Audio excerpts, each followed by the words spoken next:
नमस्कार, बहुत बहुत स्वागत है आप सभी का। शाम के 7 बजने को है और ये वक्त है आपके सबसे पसंदीदा शो म्हारो राजस्थान का। आप सबके साथ मैं हूं प्रियंका राय। और चलिए सबसे पहले एक नजर डाल लेते हैं कि आज 7 बजे कौन कौन सी 7 बड़ी और अहम आपको बताएंगे। खबर नंबर 1 दिखाएंगे कांग्रेस बीजेपी की बाड़ेबंदी की। खबर नंबर 2 होगी सरदार शहर का सरदार कौन। खबर नंबर 3 दिखाएंगे बीजेपी के मिशन 2023 की। खबर नंबर 4 होगी टंकी पर एमएलए के प्रदर्शन की। प्रदर्शन क्यों किया जा रहा है ये भी बताएंगे। खबर नंबर 5 दिखाएंगे घरेलू नौकर सावधान। खबर नंबर 6 होगी मर्दानियों के मेले की और इसके साथ ही नजर रहेगी खबर रंगीलो राजस्थान पर। इन खबरों के साथ और भी खबरों पर करेंगे बात। बने रहिए हमारे साथ, देखते रहिए म्हारो राजस्थान। और बुलेटिन की शुरुआत करेंगे कचरा कचरा शहर से। लेकिन पार्षद कर रहे रिजॉर्ट में पूल साइड मस्ती। बहाना है बाड़ेबंदी का, क्योंकि अपना वोट बचाने के लिए बीजेपी ने बाड़ेबंदी की तो कांग्रेस भला पीछे क्यों रहती। तो कांग्रेस के पार्षद अब होटल में मस्ती कर जीतने के बाद जयपुर की गंदगी वाली तस्वीर बदलने का दावा कर रहे हैं। ग्रेटर में जारी है सियासी खेल। जनता पस्त, पार्षदों की मस्ती। ये बाड़ेबंदी की गई है मेयर उपचुनाव के लिए और कांग्रेस के जो तमाम पार्षद हैं वो यहाँ पर पहुँचे हुए हैं, यहीं पर रुके हुए हैं। आज दूसरा दिन है उनकी बाड़ेबंदी का यहाँ पर। और इससे पहले यहाँ पर जो है स्विमिंग का लुत्फ उठाते हुए जो तमाम पार्षद हैं वो यहाँ पर आपको दिखाई दे रहे हैं। कचरा कचरा शहर रिजॉर्ट में पार्षद अपनी जीत के जयकारे वो यहाँ पर लगा रहे हैं। विक्ट्री के साइन यहाँ पर बजाजी करते हुए वो भी पार्षद हैं, यहाँ पर आपको इन तस्वीरों में दिखाई दे रहे हैं। चौके चक्के जरूर लगा पाएंगे। और जो 2 साल का कार्यकाल हुआ है भाजपा का, अभी तक कोई काम नहीं हुआ। लगे हुए हैं वहाँ पे, लाइटें भी नहीं लगी हुई है। अगर सफाई व्यवस्था बिल्कुल 1 नंबर 0 है। कुछ भी सफाई व्यवस्था नहीं हुई। आवारा पशु इधर से उधर रोडों पे घूम रहे हैं, उनकी कोई व्यवस्था नहीं हुई अभी तक। इसे पिंक सिटी की बदकिस्मती ही कह सकते हैं कि 2 साल पहले जनता ने जिस उम्मीद से बीजेपी का बोर्ड बनाया वो उम्मीद शायद ही पूरी हुई और इसकी तस्दीक शहर की सड़कें करती हैं, जो अब कचरा सिटी बनती जा रही है।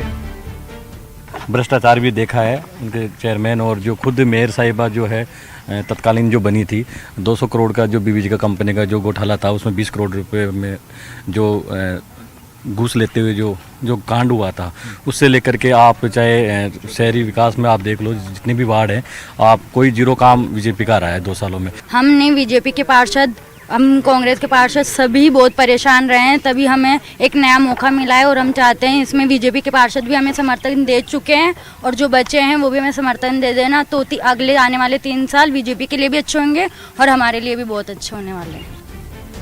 बाड़ेबंदी में मौजूद कांग्रेस के पार्षदों के अपने आरोप हैं, लेकिन उनके वार्ड में क्या काम हुआ इसका जवाब शायद ही किसी के पास हो। होटल में पूल साइड मस्ती या क्रिकेट में अपने हाथ आजमाते पार्षदों के लिए भले ही एक सियासत का खेल है, लेकिन यही जनता की टूटती उम्मीद भी है।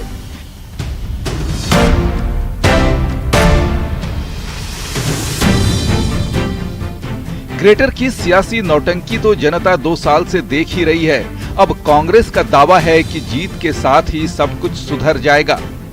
किसी के भी चेहरे पर किसी प्रकार की कोई सिकन, कोई भी मायूसी नहीं है। सबके सब खुश है और आश्वस्त है। लगभग बीजेपी के 25 से 30 पार्षद हमारे संपर्क में, निर्दलीय भी हमारे संपर्क में और वो लोग हमारे साथ हैं।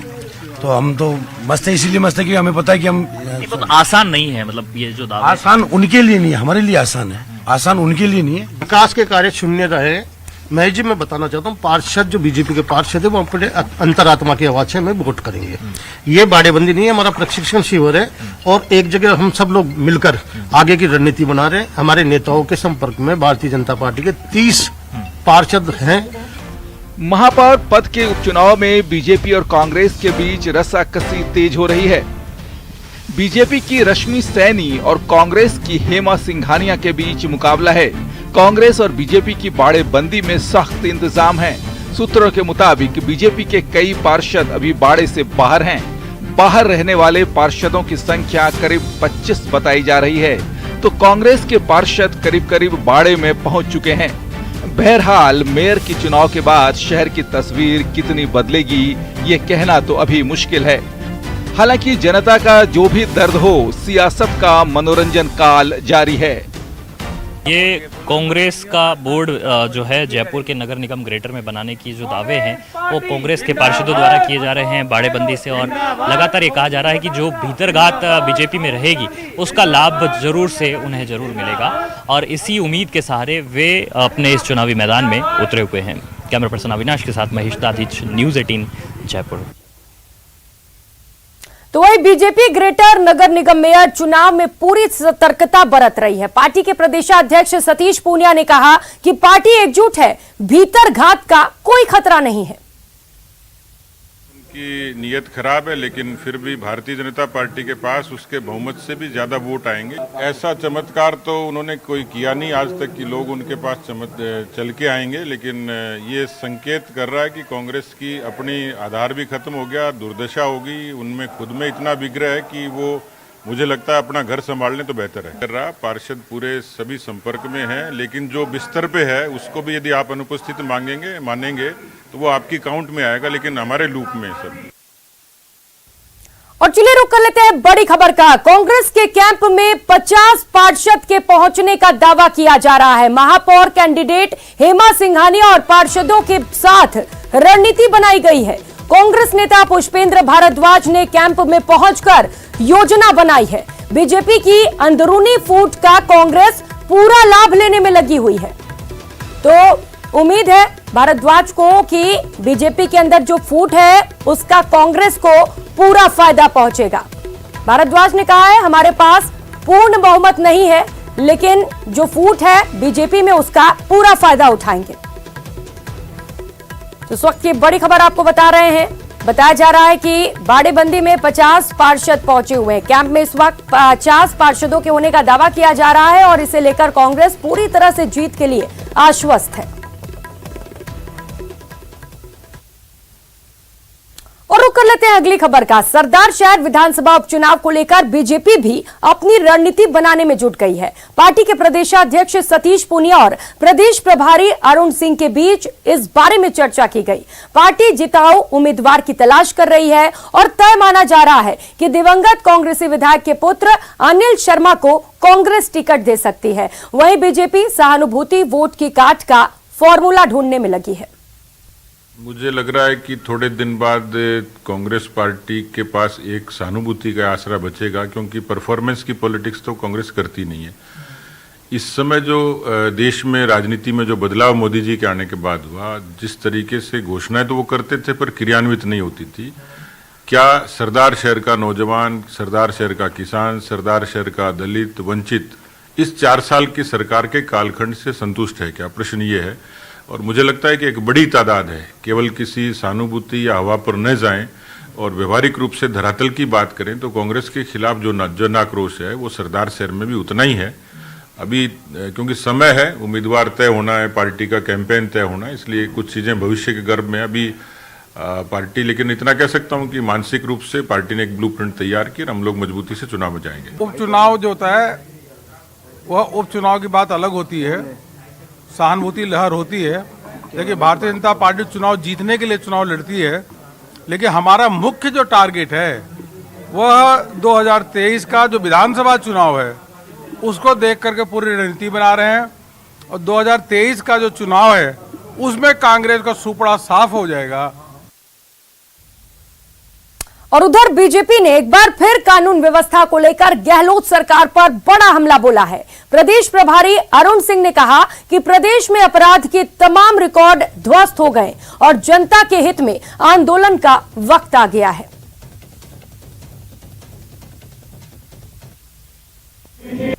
देखिए पिछले 4 सालों से लड़ाई चल रही है और कुर्सी बचाने का खेल चल रहा है। राजस्थान की जनता पिस रही है, जंगल राज कायम है।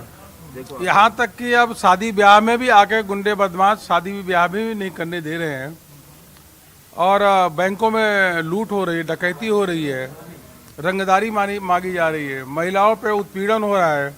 तो अपराधीकरण चरम पे है, सरेआम गोलियां मारी जा रही है। कानून व्यवस्था नाम की कोई चीज नहीं है, ध्वस्त हो गया कानून व्यवस्था, जंगल राज है। और यह लोग आपस में लड़ रहे हैं, लेकिन इसकी लड़ाई की खामियाजा राजस्थान की भोली भाली जनता को झेलना पड़ रहा है। अब यह जंगल राज समाप्त होना चाहिए और इसके लिए भारतीय जनता पार्टी बड़े प्रभावी रूप से अपना आंदोलन शुरू करने जा रही है। और अब बात बीजेपी के मिशन 2023 की। मिशन 2023 के लिए बीजेपी ने चुनावी रणनीति बनानी शुरू कर दी है। इस बार बीजेपी का फोकस सैनिकों और किसानों की धरा कहे जाने वाले शेखावाटी पर है। शेखावाटी में बीजेपी को मजबूत करने, साथ ही प्रदेश कार्य समिति की रणनीति को लेकर झुंझुनू में मंथन होगा। झुंझुनू के चुड़ेला स्थित जेजेटी यूनिवर्सिटी परिसर में बीजेपी की 2 दिवसीय प्रदेश कार्य समिति की बैठक 12 नवंबर से आयोजित होगी, जिसमें केंद्र सरकार के मंत्रियों सहित बीजेपी प्रदेश अध्यक्ष सतीश पूनिया के साथ ही प्रदेश कार्य समिति के सदस्य और पदाधिकारी भी शामिल होंगे। कार्य समिति की बैठक की तैयारियां बीजेपी की ओर से शुरू कर दी गई हैं। बीजेपी प्रदेश मंत्री श्रवण सिंह बगड़ी इन दिनों झुंझुनू में कार्य समिति की बैठक को लेकर मोर्चा संभाल रहे हैं। बड़े नेताओं में हमारे राजस्थान के प्रभारी श्रीमान अरुण सिंह जी, जो कि राष्ट्रीय महामंत्री और सांसद है और राजस्थान के प्रभारी है, वो भी रहेंगे। हमारे राजस्थान की सह प्रभारी विजय राहटकर, श्रीमती विजय राहटकर जी भी रहेंगे। कार्य समिति से शेखावाटी की भारतीय जनता पार्टी को बड़ी ऊर्जा मिलेगी और पहले भी इतिहास रहा है राजस्थान में, जब जब शेखावाटी में भाजपा का गराब बढ़ा है तो निश्चित रूप से राजस्थान में सरकार बनी है। उसी कड़ी में आने वाले समय में ये कार्य समिति बेहद राजस्थान की भाजपा के लिए लाभकारी होने जा रही है। भारतीय जनता पार्टी आगामी विधानसभा चुनाव को लेकर पूरी तरीके से जुट गई है। भारतीय जनता पार्टी की रणनीति का केंद्र इस बार शेखावाटी ही होगा, क्योंकि भारतीय जनता पार्टी शेखावाटी की किस सीटों को अहम मानती है। माना जाता है कि शेखावाटी की 21 सीटों पर जिस पार्टी ने सर्वाधिक सीटें अर्जित की, वही प्रदेश की सत्ता में काबिज होती है। 12 नवंबर से झुंझुनू में 2 दिवसीय कार्य समिति की बैठक भाजपा की ओर से आयोजित होगी। इस कार्य समिति की बैठक में केंद्र सरकार के मंत्री, प्रदेश प्रभारी अरुण सिंह, भाजपा प्रदेशाध्यक्ष सतीश पूनिया सहित भाजपा के तमाम बड़े नेता जुटेंगे और मंथन होगा कि आगामी विधानसभा चुनाव को लेकर भाजपा की स्थिति शेखावाटी में किस तरीके से मजबूत की जा सके, क्योंकि इन 21 सीटों पर भाजपा का अहम फोकस है। और गत दिनों भी पीसीसी चीफ गोविंद सिंह डोटासरा के विधानसभा क्षेत्र लक्ष्मणगढ़ से भाजपा ने किसान हुंकार रैली का आयोजन किया था और इस रैली के जरिए भाजपा ने किसानों को साधने की कोशिश की थी, क्योंकि शेखावाटी की धरा किसानों और सैनिकों की धरा कही जाती है। ऐसे में भारतीय जनता पार्टी चाहेगी कि किसानों और सैनिकों को उससे जोड़ा जाए और यहाँ के कार्यकर्ताओं को नई ऊर्जा प्रदान की जाए, ताकि शेखावाटी में भाजपा की स्थिति मजबूत हो सके। इसको लेकर जो कार्य समिति की बैठक है वो आयोजित होगी और उसमें शेखावाटी के कार्यकर्ताओं को नई ऊर्जा मिलेगी। साथ ही आगामी विधानसभा चुनाव को लेकर भी रणनीति तय की जाएगी। करसन सिंह शेखावत, न्यूज 18 राजस्थान, झुंझुनू। और इस बीच एक बड़ी खबर सामने आ रही है उदयपुर से। खंजी पीर में फायरिंग की गई है। हिस्ट्री शीटर सज्जाद सराड़ी के भाई ने अंधाधुंध गोलियां चलाई हैं। सूरजपुर थाना पुलिस और आला अधिकारी इस वक्त मौके पर पहुंच चुके हैं। खांजी पीर के ही एक युवक पर फायरिंग की गई थी। पुरानी रंजिश का यह पूरा मामला बताया जा रहा है। घायल को अस्पताल पहुंचा दिया गया है। वहीं घटना के बाद से आरोपी मौके से फरार है। तस्वीरें आपको दिखा रहे हैं सबसे पहले न्यूज 18 राजस्थान पर, जहां पर फायरिंग की गई है और फायरिंग से पूरे क्षेत्र में हड़कंप मचा हुआ है। पुरानी रंजिश को लेकर एक युवक पर फायरिंग की गई है और बताया जा रहा है कि युवक को अस्पताल में भर्ती करा दिया गया है। वहीं पुलिस के आला अधिकारी इस वक्त मौके पर पहुंच चुके हैं। जायजा लिया जा रहा है और हालात पर काबू पाने की कोशिश की जा रही है। कमलेश सहयोगी हमारे साथ जुड़ चुके हैं। कमलेश, पूरी जानकारी दीजिए इस खबर को लेकर। जी देखिए, बिल्कुल ये उदयपुर के सूरजपोल थाना क्षेत्र की घटना है। अभी कुछ देर पूर्व ही खांजी पीर जो क्षेत्र है वहाँ पर हिस्ट्री शीटर सज्जाद सराड़ी के भाई और उनके जो साथी है वो सभी बाइक सवार होकर 5 से 7 लोग थे और नासिर हुसैन के घर पर पहुंचे और घर में घुसकर उन लोगों ने उस पर फायर किए। उस दौरान फायरिंग के दौरान नासिर के हाथ और पांव पर गोली लगी है। उसके बाद मौके से ये सभी युवक फरार हो गए। उसके बाद सूचना पर सूरजपुर थाना पुलिस मौके पर पहुंची है। वहीं आला अधिकारी भी मौके पर पहुंच गए और क्षेत्र में अफरा तफरी का माहौल बन गया। उसके बाद पुलिस जो है कि उन आरोपियों को पकड़ने के लिए पूरे जिले भर में नाकाबंदी करवाई है। वहीं जो घायल नासिर हुसैन है उसे एमबी हॉस्पिटल में पहुंचाया गया, जहां पर उसका इलाज जारी है। जी कमलेश, क्योंकि हिस्ट्री शीटर का भाई बताया जा रहा है, ये सज्जाद सराड़ी का भाई है, तो इसका मतलब यह है कि पुलिस का खौफ नहीं है इन लोगों में बिल्कुल भी। जी देखिए, पुलिस वो लगातार जो है कि इन आरोपियों की सरगर्मी से तलाश कर रही है और ये पुराना कोई इनकी रंजिश जो है सामने आ रही है, उसका भी पता लगा रही है पुलिस इस बात को लेकर रंजिश है। और जिस तरह से इन्होंने घर में घुसकर हमला किया, उसको लेकर पुलिस बिल्कुल तत्पर और पूरे जिले भर में नाकाबंदी करवाई। जी बिल्कुल कमलेश, आपने बताया कि युवक के हाथ और पैर में गोलियां लगी हैं, अभी ठीक है युवक, इसे लेकर कोई अपडेट आपके पास? जी देखिए, अभी उसका एमबी हॉस्पिटल में युवक का इलाज चल रहा है, जहाँ पर जो है कि डॉक्टर उसको बिल्कुल इलाज कर रहे हैं और उसके पांव और जो हाथ पर गोली लगी उसके लिए पूरी तरह से इलाज दिया जा रहा है ताकि जल्द से जल्द वो सही हो सके। जी कमलेश, घर वालों का क्या कुछ कहना है पूरे मामले पर, क्योंकि पुरानी रंजिश का ये मामला बताया जा रहा है, उन्होंने कोई जानकारी दी है इसे लेकर? क्या था ये पूरा मामला, क्यों गोली मारी गई? जी बिल्कुल, इसमें जो घर वाले हैं जो बिल्कुल आक्रोशित हो गए और वो उन्होंने पुलिस को रिपोर्ट दी है कि किस तरह की रंजिश है, लेकिन पुलिस ने भी पूरी तरह से पुष्टि नहीं की है। बहुत जल्द पुलिस के दावा कर रही है कि मामला बताया जाएगा और जल्द से जल्द इन आरोपियों को पकड़ा जाएगा। जी बिल्कुल कमलेश, लेकिन कम से कम इतना तो पता चल गया इस घटना के बाद कि अपराधियों में पुलिस का खौफ जरा भी नहीं है। बहुत शुक्रिया आपका इन तमाम जानकारियों के लिए। और बूंदी में टंकी पर एमएलए का प्रदर्शन देखने को मिला। पानी की टंकी पर बीजेपी की विधायक चढ़ गई और खूब सरकार के खिलाफ नारेबाजी करने लगी। एमएलए चंद्रकांता मेघवाल का टंकी पर प्रदर्शन देखने को मिला। पीड़ित किरण शर्मा के साथ एमएलए अभी भी टंकी पर चढ़ी हुई हैं और प्रदर्शन किया जा रहा है। पीड़ित के घर में कुछ दिन पहले ही लाखों रुपए की लूट की वारदात को अंजाम दिया गया था। दंपति को बंधक बनाकर इस वारदात को अंजाम दिया गया था, जिसे लेकर विधायक आक्रोशित हैं और लगातार सरकार को इसे लेकर घेरने में जुटी हुई हैं। बता दें कि 40 तोला सोना, 3 किलो चांदी, 57,000 नकद की लूट हुई थी। एएसपी किशोरी लाल फिलहाल मौके पर मौजूद हैं और पूरे मामले पर समझाइश की जा रही है। तो तस्वीरें आपको दिखा रहे हैं, विधायक नाराज है। आए दिन लूट चोरी की घटनाएं सामने आ रही हैं, जिसे लेकर एमएलए का प्रदर्शन लगातार जारी है। इसे लेकर पुलिस समझाइश में जुटी हुई है, लेकिन विधायक है कि मानने को तैयार नहीं है। चैन सिंह सहयोगी हमारे साथ जुड़ चुके हैं। चैन, लगातार समझाइशों का दौर जारी है, क्या कुछ वार्ता में सहमति बन पाई, क्या अपडेट?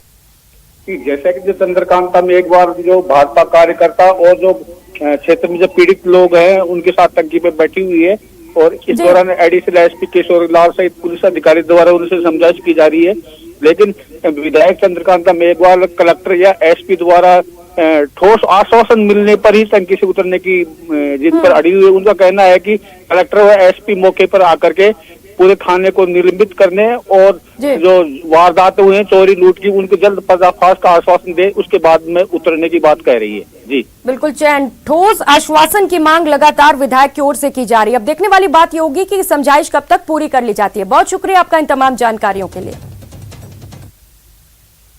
और फिलहाल यहाँ वक्त तो चला छोटे से ब्रेक का, लौटेंगे फौरन।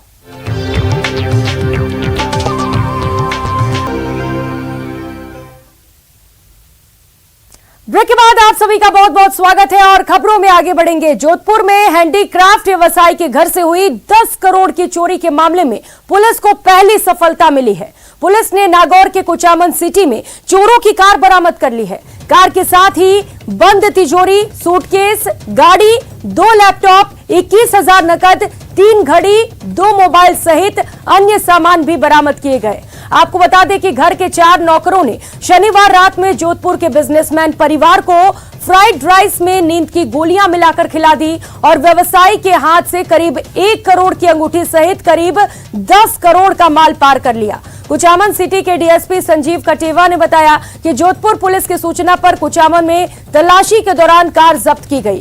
कार से काफी माल बरामद हुआ। मुख्य रूप से वो तिजोरी भी बरामद कर ली गई जिसका लॉक तोड़ा नहीं जा सका था।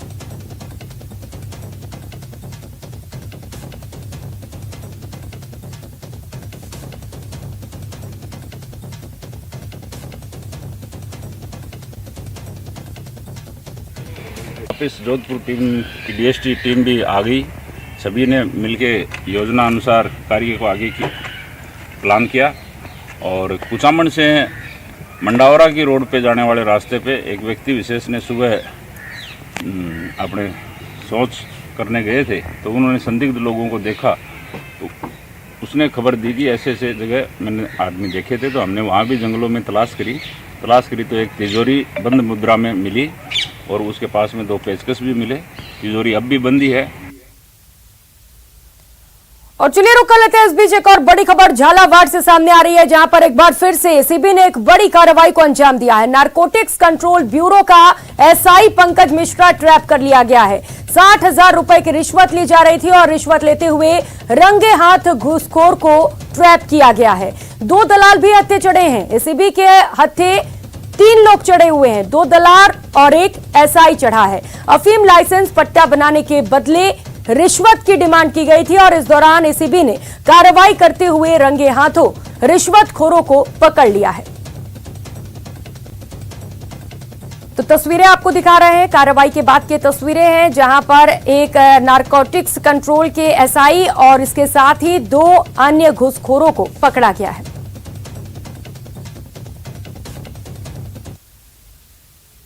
खबर दौसा से है। जिले के मंडावरी क्षेत्र में अप्रैल 2020 में हुए मूक बधिर नाबालिग के साथ गैंगरेप के मामले में पॉक्सो कोर्ट ने फैसला सुना दिया है। पॉक्सो कोर्ट के न्यायाधीश अनु अग्रवाल ने फैसला सुनाते हुए गैंगरेप के 5 दोषियों को 20 साल के कठोर कारावास की सजा सुनाई। न्यायालय ने फैसला डीएनए रिपोर्ट के आधार पर सुनाया है। दरअसल 4 अगस्त 2020 को मंडावरी थाना क्षेत्र के गांव में कुछ जवानों ने मूक बधिर बालिका को मंदिर परिसर में शिकार बनाया और उसके साथ बारी बारी से रेप किया था। इस वारदात के बाद जिले में हड़कंप मच गया और जमकर राजनीति भी हुई थी। पुलिस ने भी मूक बधिर बालिका के बयान के लिए मूक बधिर स्कूल के शिक्षक को बुलाया। साथ ही न्यायालय में पीड़िता की डीएनए रिपोर्ट भी पेश की गई, जिसके बाद कोर्ट ने दोषी अनिल, किरोड़ी, रामकेश, धर्मेंद्र और धारा सिंह को 20 साल के कारावास की सजा सुनाई है।